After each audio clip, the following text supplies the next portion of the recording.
Have you ever felt small in the face of a giant challenge?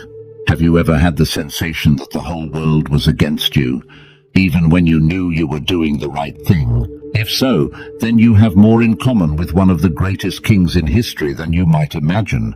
Get ready to dive into the incredible journey of David, a simple shepherd who became the most beloved king of Israel and a man after God's own heart. But don't be fooled. David was not perfect. His story is filled with ups and downs, crushing victories and devastating failures. And that's exactly what makes his journey so fascinating and relevant to us today. Let's begin from the start, with the unlikely rise of a young shepherd to the king's court. Our story begins in Bethlehem, a small town on the outskirts of Jerusalem. It is here that we find the family of Jesse, an ordinary man, but whose lineage was about to change the course of Israel's history. In 1 Samuel 16:1, we read that the Lord sent the prophet Samuel to Bethlehem, to the house of Jesse, with a secret and crucial mission, to anoint the new king of Israel. Jesse had 8 sons, and David was the youngest. While his older brothers stood out for their strength and stature, David spent his days in the fields, tending to his father's sheep.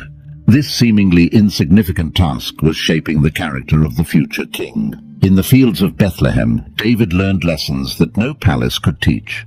He developed courage while protecting the flock from predators, compassion while caring for the weaker sheep, and leadership while guiding the flock to green pastures and still waters. Unbeknownst to him, he was being prepared to lead a nation.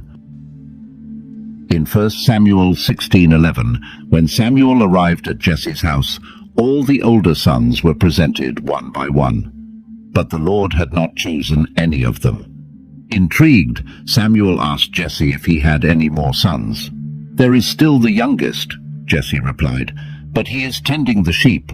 When David finally arrived, Samuel's heart must have leaped. There stood a young man with a ruddy appearance, beautiful eyes, and good looks. But what really mattered was what the Lord saw. "Rise and anoint him," the Lord said to Samuel, "for this is the one chosen." In 1 Samuel 16:13, we read the moment that would forever change David's life and the destiny of Israel. Samuel took the horn of oil and anointed David in the presence of his brothers. At that moment, the Spirit of the Lord came powerfully upon David. Imagine the scene. A young shepherd, probably confused and surprised, being anointed as the future king of Israel. His brothers, who had always seen him as the little brother, were now witnessing something extraordinary. But David's journey was just beginning. After his anointing, David returned to the fields. Externally, nothing had changed. He was still a shepherd, still tending the sheep. But internally, a transformation had begun. The Spirit of the Lord was with him, preparing him for what was to come. Meanwhile, in King Saul's court, darkness was settling in. In 1 Samuel 16:14-23, we read that the Spirit of the Lord had departed from Saul, and an evil spirit tormented him.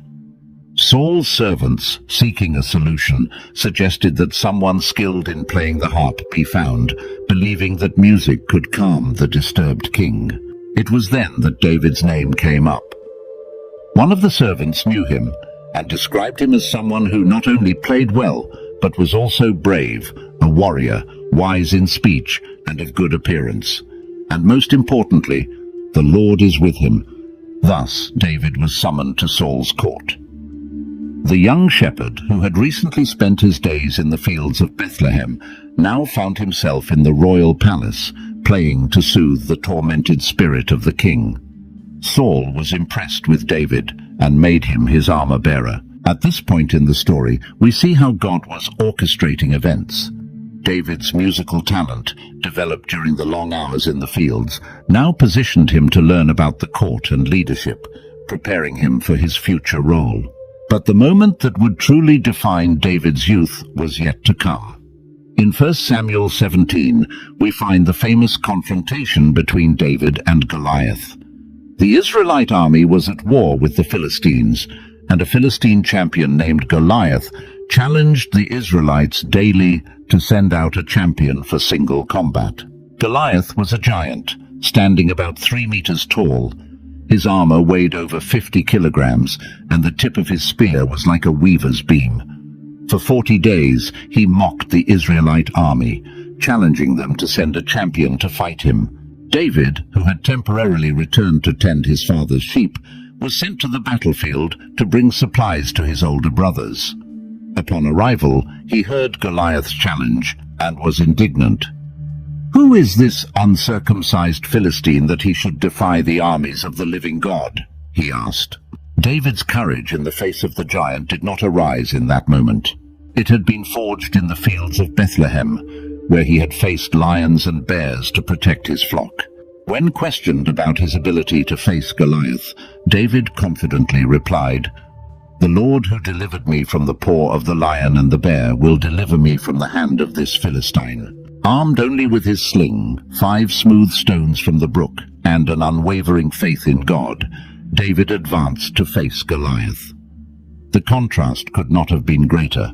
A young shepherd against an experienced warrior, a sling against a sword, faith against brute strength. When Goliath saw David, he scorned him for his youth. "Am I a dog that you come to me with sticks?" mocked the giant.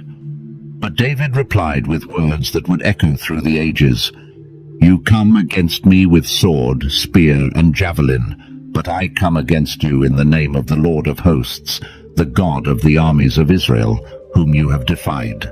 With a single stone from his sling, David struck Goliath in the forehead, and the giant fell. In an instant, the improbable had happened. The shepherd had defeated the warrior. Faith had triumphed over fear. David's victory over Goliath was not just a military triumph, but a powerful testimony of the strength that comes from faith in God. It showed Israel and the world that the Lord does not see as man sees. While others looked at outward appearances, God looked at the heart. This event marked the true beginning of David's rise. From an obscure shepherd in Bethlehem, he became a national hero overnight. Women sang in the streets. Saul struck down his thousands, and David his 10,000s. David's youth, from his secret anointing to his public victory over Goliath, laid the foundation for all that was to come. It teaches us powerful lessons about preparation, courage, and trust in God. David did not become a great leader overnight. Each experience in his youth, tending sheep, playing for Saul, facing Goliath, was a building block in the construction of his character and leadership. He faced his Goliaths long before stepping onto the battlefield. The story of David's youth reminds us that God often works behind the scenes, preparing us for a purpose greater than we can imagine.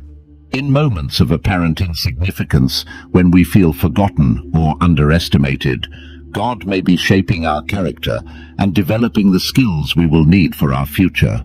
David's courage in the face of Goliath challenges us to confront our own giants with faith. What are the Goliaths in our lives? Fears, insecurities, seemingly insurmountable challenges. David's story reminds us that, with God, no obstacle is too great. Finally, David's youth teaches us about the importance of faithfulness in small things. Before leading armies, David led sheep. Before playing before crowds, he played in solitary fields. His faithfulness in these seemingly insignificant tasks prepared him for the great responsibilities that would come. As we move forward in David's story, we will see how these early years shaped the man he would become. His experiences as a shepherd, musician, and young warrior laid the groundwork for his reign as the greatest king of Israel. But the road ahead would not be easy. David would face challenges, persecutions, and temptations that would test his faith and character to the limit. David's victory over Goliath marked the beginning of a new phase in his life. The young shepherd was now known throughout Israel as a war hero. While the people celebrated, an unlikely friendship began to form in the court of King Saul. Jonathan, Saul's son and heir to the throne, was deeply impressed by David. The biblical text gives us a beautiful description of this friendship in 1 Samuel 18:1. There we read, "After David had finished talking with Saul, Jonathan became one in spirit with David, and he loved him as himself. This was not a superficial friendship, but a deep bond based on mutual respect and admiration. The depth of this friendship is demonstrated in Jonathan's actions.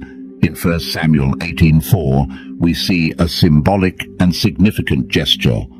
Jonathan took off the robe he was wearing and gave it to David, along with his tunic, and even his sword, his bow, and his belt. This act was not just a gift between friends. In the culture of the time, it was a recognition of David's right to the throne. Jonathan, the royal heir, was essentially abdicating his right in favor of David. As this friendship blossomed, David also gained favor in the eyes of King Saul and the people. In 1 Samuel 18:5 we read, "Whatever mission Saul sent him on, David was so successful that Saul gave him a high rank in the army. This pleased all the troops, and Saul's officers as well." David demonstrated not only courage on the battlefield, but also wisdom and skill in leadership. However, David's success would soon become a source of trouble. After a significant military victory, the women of Israel came out to celebrate, singing, "Saul has slain his thousands, and David his tens of thousands." 1 Samuel 18:7. This song, while celebrating both Saul and David, stirred jealousy in the heart of the king. Saul's reaction to this song marks the beginning of a dramatic shift in his relationship with David. In 1 Samuel 18:8-9 we read, "Saul was very angry. This refrain displeased him. They have credited David with tens of thousands, he thought, but me with only thousands. What more can he get but the kingdom?" And from that time on, Saul kept a close eye on David. Saul's jealousy quickly turned into hostile actions against David.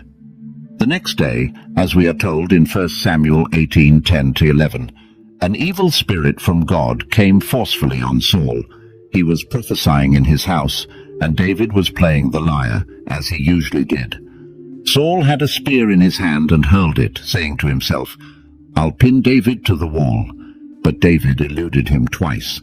This incident marks the beginning of a long series of Saul's attempts to kill David. The young warrior, who was once welcomed in the king's court, now found himself in constant danger. Despite Saul's growing hostility, David continued to prosper. In 1 Samuel 18:14-16 we read, "In everything he did, he had great success, because the Lord was with him. When Saul saw how successful he was afraid of him. But all Israel and Judah loved David, because he led them in their campaigns." Seeing that he could not eliminate David directly, Saul began to scheme in more subtle ways to eliminate him. One of these attempts involved his own daughter, Michal. In 1 Samuel 18:20-21, we read, "Now Saul's daughter Michal was in love with David, and when they told Saul about it, he was pleased. 'I will give her to him,' he thought, 'so that she may be a snare to him, and so that the hand of the Philistines may be against him.' Saul offered Michal in marriage to David, but with a dangerous condition. He demanded as a dowry 100 foreskins of Philistines, hoping that David would die in the attempt to fulfill this task. However, David not only survived, but exceeded the requirement, bringing back 200 foreskins. Saul then had no choice but to give Michal in marriage to David. The marriage to Michal, however, did not bring safety to David. Saul's hostility continued to grow. In 1 Samuel 19:1 we read, "Saul told his son Jonathan and all his officials to kill David, but Jonathan was very fond of David." Here we see how the friendship between David and Jonathan would become crucial for David's survival. Jonathan, risking his own position, interceded for David with his father. In 1 Samuel 19:4-5 he argued, "Let not the king do wrong." But David answered Rechab and his brother Baanah, the sons of Rimmon the Beerothite, "As surely as the Lord lives, who has delivered me out of all trouble, when someone told me, 'Saul is dead,' and thought he was bringing good news, I seized him and put him to death at Ziklag. That was the reward I gave him for his news. How much more when wicked men have killed an innocent man in his own house and on his own bed? Shouldn't I now demand his blood from your hand and rid the earth of you?"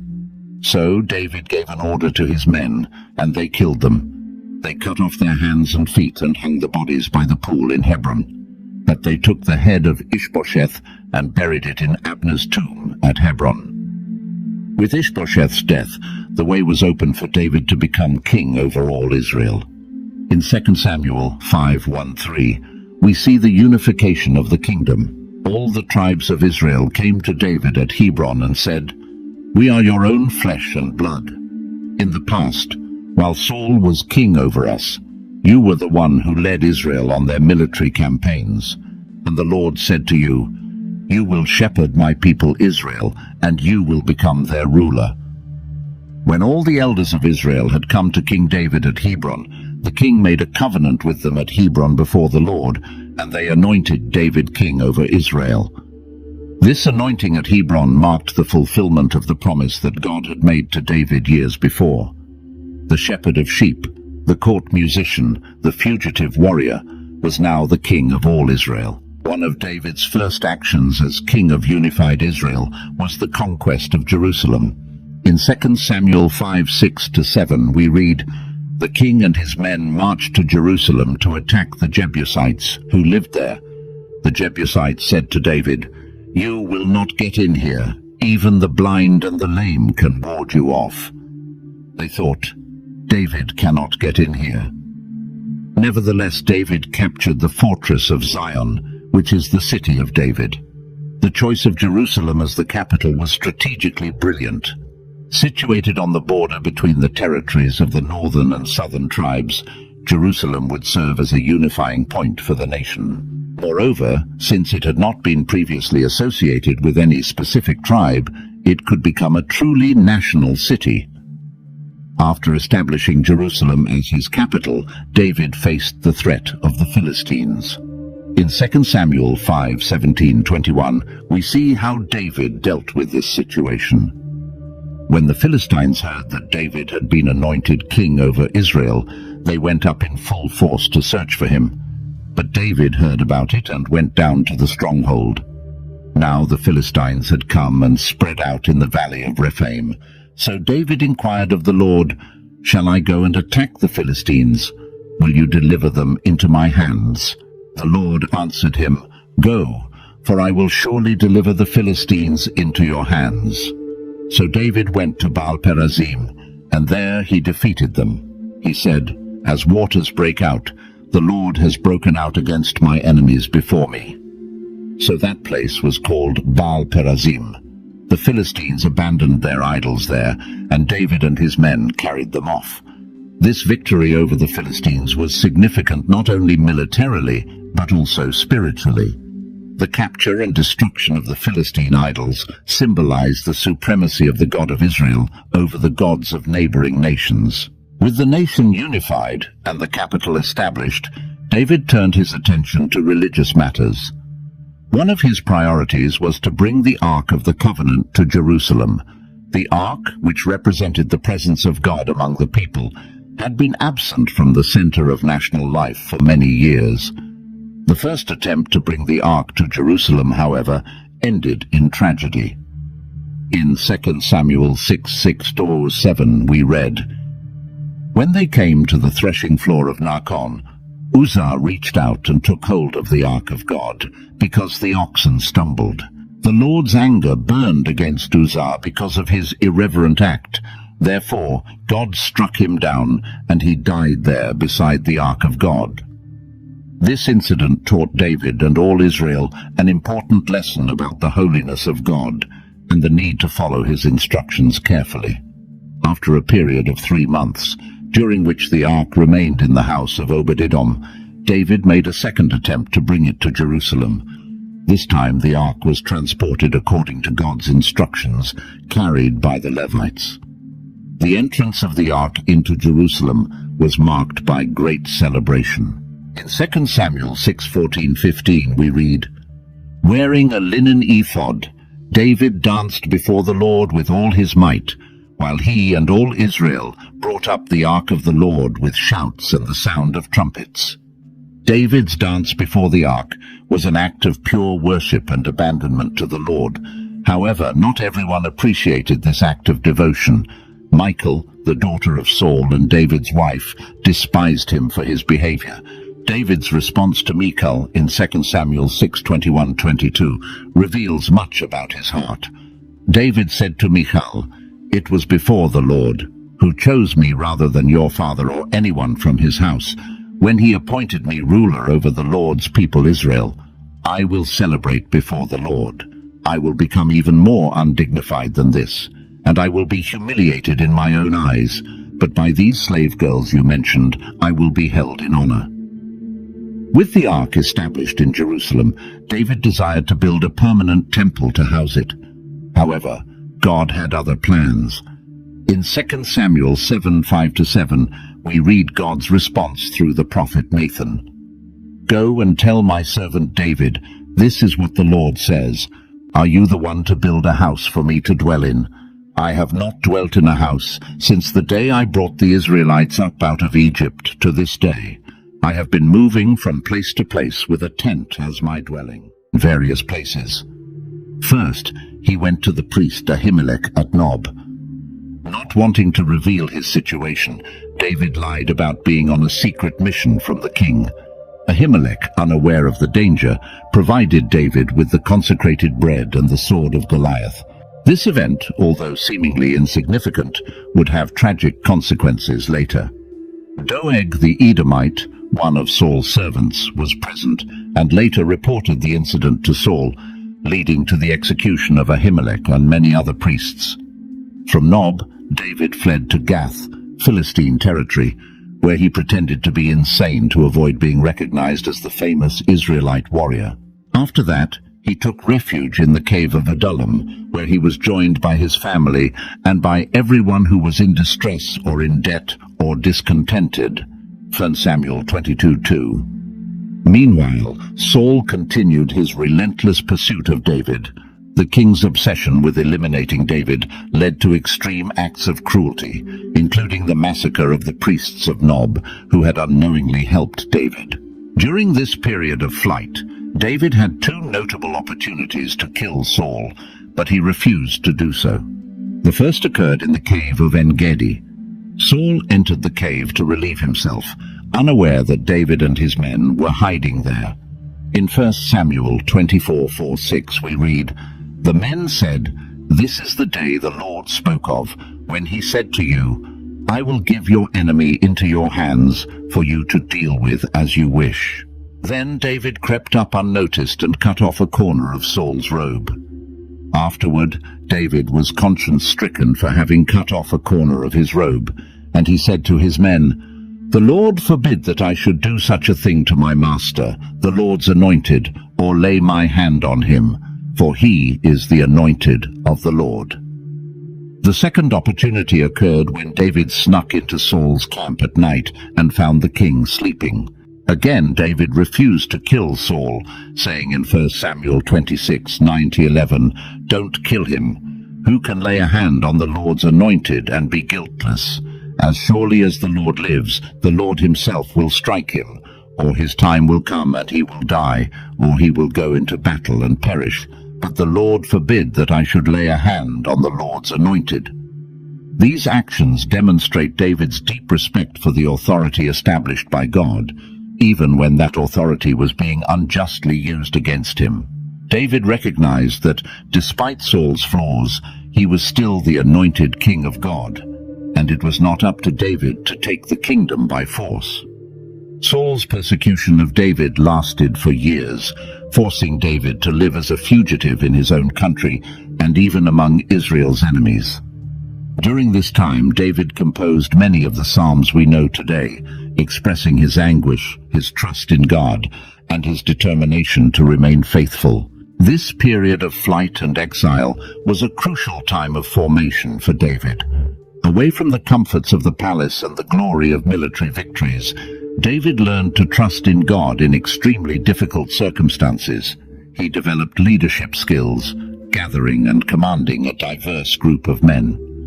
These experiences prepared him for the role he would eventually assume as king of Israel. Saul's pursuit of David would only end with the king's death. In a battle against the Philistines, Saul, seeing the desperate situation, took his own life to avoid being captured. When the news reached David, his reaction was one of lament, not joy. In 2 Samuel 1:19-23-24, we read part of David's lament. "Your glory, Israel, lies slain on your heights. How the mighty have fallen! Saul and Jonathan, in life they were loved and admired, and in death they were not parted. They were swifter than eagles, they were stronger than lions. Daughters of Israel, weep for Saul, who clothed you in scarlet and finery, who adorned your garments with ornaments of gold." This lament demonstrates David's noble character. Even after years of persecution, he could still see the good in Saul and honor his memory. Moreover, David's lament for Jonathan is particularly moving, highlighting the depth of their friendship. David's journey from a close friend of the king to a pursued enemy was long and difficult. However, through these trials, David's character was shaped and strengthened. He learned lessons of humility, patience, and trust in God that would be crucial in his future role as king of Israel. The story of David and Saul teaches us valuable lessons about leadership, jealousy, friendship, and faithfulness to God. We see how envy can corrupt even those who were once chosen by God, and how integrity and faith can sustain a person through the most difficult trials. As David prepared to assume the throne that God had promised him years before, he carried with him the lessons learned during those years of persecution. These experiences would profoundly shape his reign and his relationship with God in the years to come. The news of Saul and Jonathan's death reached David through a young Amalekite. The messenger, hoping for a reward, claimed to have dealt the final blow to Saul at the king's request. However, his expectation of reward was thwarted by David's reaction. In 2 Samuel 1:14-16 we read, "Then David asked him, 'Why weren't you afraid to lift your hand to destroy the Lord's anointed?' Then David called one of his soldiers and said, 'Go, kill him.' So he struck him down, and he died. For David had said to the Amalekite, 'You are responsible for your own death, for your own mouth testified against you when you said, I killed the Lord's anointed.'" This action of David demonstrated his deep respect for the authority anointed by God, even when that authority had been used against him. It also served as a clear warning to all that any attempt to gain favor with David through violence against his enemies would be severely punished. After a period of mourning, David sought divine guidance for his next step. In 2 Samuel 2:1 we read, "In the course of time, David inquired of the Lord, 'Shall I go up to one of the towns of Judah?' The Lord said, 'Go up.' David asked, 'Where shall I go?' 'To Hebron,' the Lord answered. This consultation with God before acting would be a hallmark of David's reign, distinguishing him from Saul, who often acted on his own. Upon arriving in Hebron, David was anointed king over the tribe of Judah. In 2 Samuel 2:4 it is written, "Then the men of Judah came to Hebron, and there they anointed David king over the tribe of Judah." This was the first step in the fulfillment of the promise that God had made to David years before, when he was secretly anointed by Samuel. However, David's ascent to the throne of all Israel would not be immediate or easy. Abner, the commander of Saul's army, had proclaimed Ishbosheth, Saul's son, as king over the other tribes of Israel. This initiated a period of civil war between Saul's house and David's house. In 2 Samuel 3:1 we read, "The war between the house of Saul and the house of David lasted a long time. David grew stronger and stronger, while the house of Saul grew weaker and weaker." This verse summarizes well the general course of events during this period. But the details of this civil war are marked by tragedy and complexity. One of the most notable events of this period was the death of Abner. After a disagreement with Ishbosheth, Abner decided to change his allegiance to David. He was well received by David and sent away in peace. However, Joab, David's military commander, saw Abner as a threat and assassinated him in revenge for his brother's death.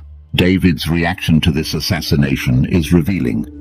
In 2 Samuel 3:28-29, David declares, "Later, when David heard about this, he said, 'I and my kingdom are forever innocent before the Lord concerning the death of Abner son of Ner. It is Joab and his family who are guilty. May Joab's family never be free of someone who has a running sore or leprosy, or who leans on a crutch, or who falls by the sword, or who lacks food.'" This statement shows David's commitment to justice and his refusal to tolerate unnecessary violence, even when perpetrated by his own men. The civil war finally came to an end with the assassination of Ishbosheth by two of his own captains. Hoping to receive a reward from David, they brought Ishbosheth's head to Hebron. Once again, David's reaction surprised everyone. In 2 Samuel 4:9-12 we read, "Wherever I have moved with all the Israelites, did I ever say to any of their rulers whom I commanded to shepherd my people Israel, 'Why have you not built me a house of cedar?'" Although God denied David's request to build the temple, he made an extraordinary promise to David. In 2 Samuel 7:11-16, God promises, "The Lord declares to you that the Lord himself will establish a house for you. When your days are over and you rest with your ancestors, I will raise up your offspring to succeed you, your own flesh and blood, and I will establish his kingdom. He is the one who will build a house for my name, and I will establish the throne of his kingdom forever. I will be his father, and he will be my son. When he does wrong, I will punish him with a rod wielded by men, with floggings inflicted by human hands. But my love will never be taken away from him, as I took it away from Saul, whom I removed from before you. Your house and your kingdom will endure forever before me. Your throne will be established forever."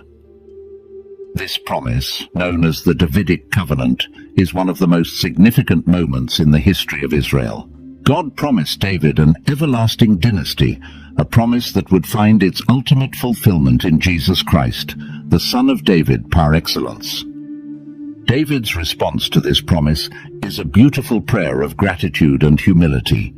In 2 Samuel 7:18-19 we read, "Then King David went in and sat before the Lord, and he said, 'Who am I, sovereign Lord, and what is my family, that you have brought me this far? And as if this were not enough in your sight, sovereign Lord, you have also spoken about the future of the house of your servant. Is this your usual way of dealing with mankind, sovereign Lord?'" David's ascent to the throne of Israel marked the beginning of a new era for the nation. Under his leadership, Israel became a regional power, expanding its borders and establishing alliances with neighboring nations. More importantly, David established Jerusalem not only as the political capital of Israel, but also as its spiritual center. David's reign would not be without challenges and personal failures, as we will see in the following chapters of his story. However, the foundation he laid during these early years of his reign, a unified nation, an established capital, and above all, a renewed commitment to God, would shape the future of Israel for generations. David's journey from obscurity in Bethlehem to the throne in Jerusalem is a powerful illustration of God's sovereignty and his plan for his people. Through each stage, from shepherd to court musician, from fugitive warrior to king, David demonstrated unshakable trust in God and a commitment to his will. David's ascent to the throne was not just a personal achievement, but a turning point in the history of Israel. Under his leadership, the nation found unity, strength, and a renewed sense of divine purpose. The choice of Jerusalem as the capital and the establishment of the Ark of the Covenant there laid the groundwork for what would become the center of Jewish worship for centuries. The Davidic covenant, God's promise of an eternal dynasty, pointed beyond the immediate kingdom of David toward a future messianic hope. This promise would become central to the hope and faith of Israel, finding its ultimate fulfillment in Jesus Christ. The story of David's rise teaches us valuable lessons about patience, perseverance, and trust in God's timing. David waited years for the fulfillment of God's promise, facing persecution and exile. However, he refused to seize the kingdom by force, respecting the authority established by God, even when that authority acted unjustly. At the same time, we see